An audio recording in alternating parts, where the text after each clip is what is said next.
Hello, everyone. Welcome to the Newsbrowse News broadcast. Al Jazeera reports that Israeli attacks in southern Lebanon have killed 51 people, including 2 medical workers in the past 24 hours. The Lebanese health ministry states that these strikes directly targeted health authority points, violating international laws and humanitarian norms.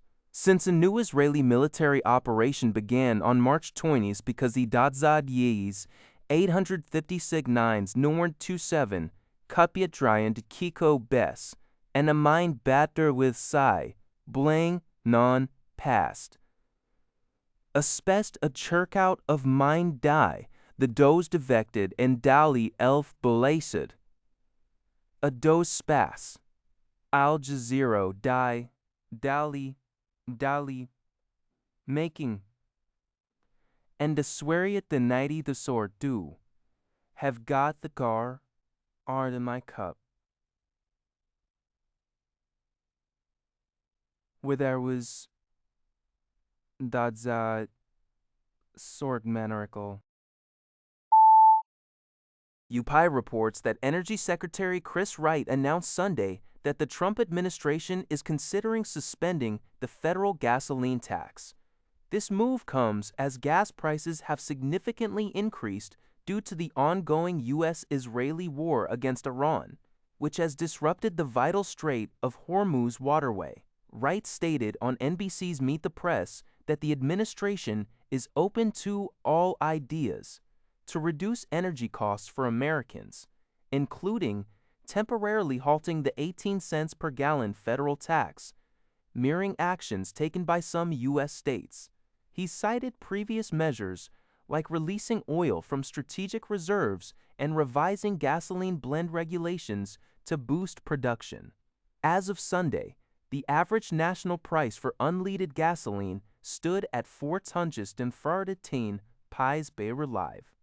While crude oil prices have dipped below 100 dank per barrel amidst a fragile ceasefire and ongoing negotiations to reopen the strait, tightening global supplies continue to exert upward pressure on pump prices. Wright, in a separate appearance on CBS News' Face the Nation, refrained from predicting future gas price trends, but acknowledged that prices would remain elevated during the conflict before eventually declining. According to the Epoch Times, U.S. Trade Representative Jamieson Greer announced on Friday that the United States aims to rebalance its trade relations with China through dialogue, rather than seeking to alter China's economic or governance systems. Greer emphasized that despite an active trade relationship, a significant imbalance persists, with China heavily exporting to the U.S. while largely restricting American goods from its own market. The objective, he stated, is to maintain stability and identify areas for optimizing bilateral trade to achieve greater equilibrium, discussing specific export-import categories and the opening of China's agricultural market. These remarks precede President Trump's upcoming summit in Beijing with Chinese leader Xi Jinping, which was postponed from April due to military actions in Iran. The summit agenda is expected to cover bilateral trade, the Iran conflict, and the Taiwan issue. Secretary of State Marco Rubio affirmed that the U.S. policy on Taiwan remains unchanged, opposing any use of force to alter the status quo. He added that stability in the Taiwan Strait is in the interest of China, the U.S., and the entire world.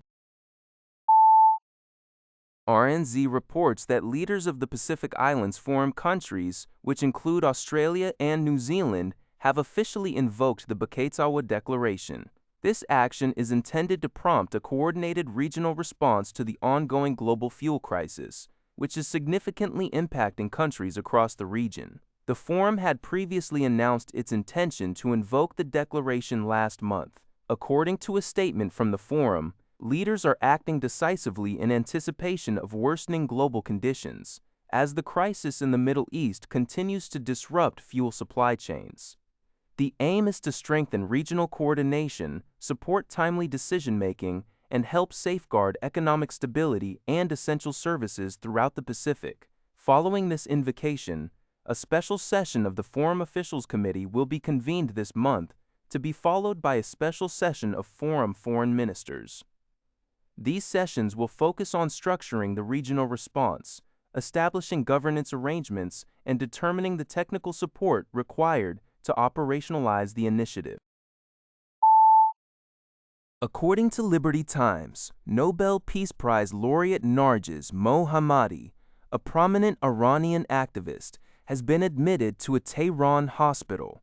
Her foundation confirmed the transfer, stating that Mohammadi was sent to the hospital after experiencing fainting spells for over a week while incarcerated. Family members and supporters had repeatedly urged for her hospitalization, expressing grave concerns about her critical health condition. While she has been granted medical leave, the duration remains uncertain. Mohammadi, 53, has been held in Zanjan prison since December. She previously suffered from pulmonary embolism and requires anticoagulant medication and continuous monitoring, having also experienced a heart attack in March. Her foundation emphasizes that she requires long-term specialized care and demands her unconditional release, along with the dropping of all charges. Her brother in Oslo noted her blood pressure has fluctuated wildly since her transfer, requiring oxygen and preventing her from speaking. That's all for this video. Thank you for watching. See you in the next video.